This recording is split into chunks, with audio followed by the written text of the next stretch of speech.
warahmatullahi wabarakatuh. Kami dari kelompok 10 dengan tema konsep kelistrikan, sifat rangkaian, dan penerapannya. Perkenalkan, nama saya Muhammad Hafidi dengan NIM 13 2510 246 dan rekan-rekan saya. Saya Wasila Rahmawati dengan NIM 132510 166. Saya Fira Kinaini dengan NIM 1325 117. Mengenai materi kami lebih lanjut, saksikan video berikut ini. Pada video kali ini, kami akan membahas materi tentang konsep kelistrikan, sifat rangkaian, dan penerapannya. Sebelum masuk ke praktik, mari kita pahami terlebih dahulu konsep dasarnya. Materi ini mempelajari konsep dasar kelistrikan, mengenal jenis-jenis bahan listrik, memahami besaran dan hukum listrik, serta penerapan dalam rangkaian sederhana. Kelistrikan berawal dari atom. Di dalam atom terdapat proton, neutron, dan elektron. Perpindahan elektron inilah yang menyebabkan munculnya arus listrik. Pemahaman tentang atom terus berkembang, mulai dari Dalton, Thomson, Rutherford, hingga Bohr. Teori-teori ini membantu menjelaskan bagaimana elektron berperan dalam kelistrikan. Bahan listrik dibedakan menjadi konduktor, isolator, semikonduktor, dan superkonduktor. Pada praktik nanti, kita akan menguji beberapa bahan untuk mengetahui apakah dapat menghantarkan listrik atau tidak. Besaran listrik yang perlu diketahui meliputi arus, tegangan, hambatan, dan daya. Masing-masing memiliki satuan yang digunakan dalam perhitungan rangkaian listrik. Hubungan antara tegangan, arus, dan hambatan dijelaskan melalui hukum Ohm. Rumus ini menjadi dasar dalam menghitung rangkaian listrik. Rangkaian seri disusun dalam satu jalur. Jika salah satu komponen terputus, seluruh rangkaian tidak dapat bekerja.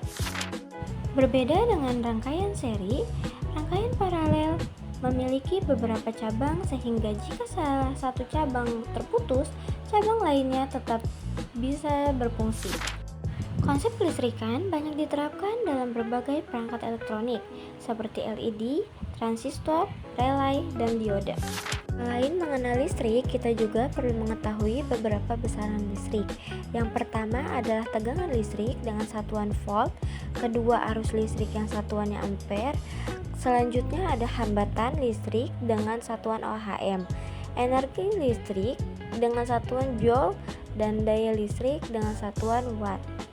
Rangkaian listrik adalah susunan komponen yang dihubungkan dengan sumber listrik agar arus dapat mengalir. Komponen utama dalam rangkaian listrik terdiri dari baterai, kabel, saklar, dan lampu. Masing-masing memiliki fungsi yang berbeda. Pada rangkaian terbuka, arus tidak mengalir sehingga lampu mati. Sedangkan pada rangkaian tertutup, arus mengalir sehingga lampu menyala. Rangkaian listrik dibagi menjadi 3 jenis, yaitu rangkaian seri, rangkaian paralel, dan rangkaian campuran. Rangkaian seri disusun berderet tanpa cabang. Jika satu lampu padam, semua lampu ikut padam. Contoh rangkaian seri dapat ditemukan pada senter dan beberapa lampu hias. Rangkaian paralel memiliki beberapa cabang. Jika satu lampu mati, lampu lainnya tetap menyala. Contoh rangkaian paralel adalah instalasi listrik di rumah dan lampu lalu lintas. Selanjutnya adalah rangkaian campuran. Rangkaian campuran merupakan gabungan antara rangkaian seri dan rangkaian paralel. Selanjutnya mari kita simak praktiknya. Sekarang kita langsung masuk ke praktik untuk membuktikan konsep kelistrikan yang telah dijelaskan. Berikut adalah bahan-bahan yang digunakan. Terdapat kabel penghantar yang dilengkapi penjepit buaya, baterai sebagai sumber listrik, dan lampu kecil sebagai indikator apakah arus listrik mengalir atau tidak. Selanjutnya, bahan yang akan diuji yaitu sendok logam, koin, kawat tembaga, kawat besi, kaca, mata pensil, plastik, kertas, dan tip X. Bahan-bahan ini akan kita uji satu persatu untuk mengetahui apakah termasuk penghantar listrik atau bukan.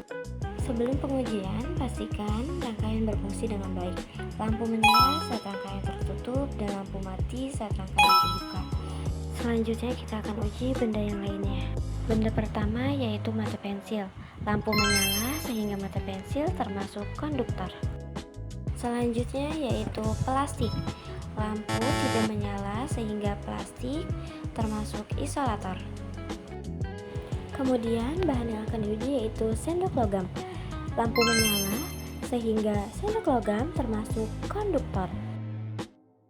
Berikutnya yaitu uang koin. Lampu menyala sehingga uang koin termasuk konduktor. Selanjutnya yang akan diuji yaitu tip X. Lampu tidak menyala sehingga tip X termasuk isolator.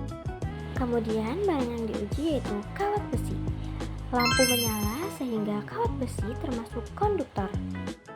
Berikutnya yaitu kertas. Lampu tidak menyala sehingga kertas termasuk isolator.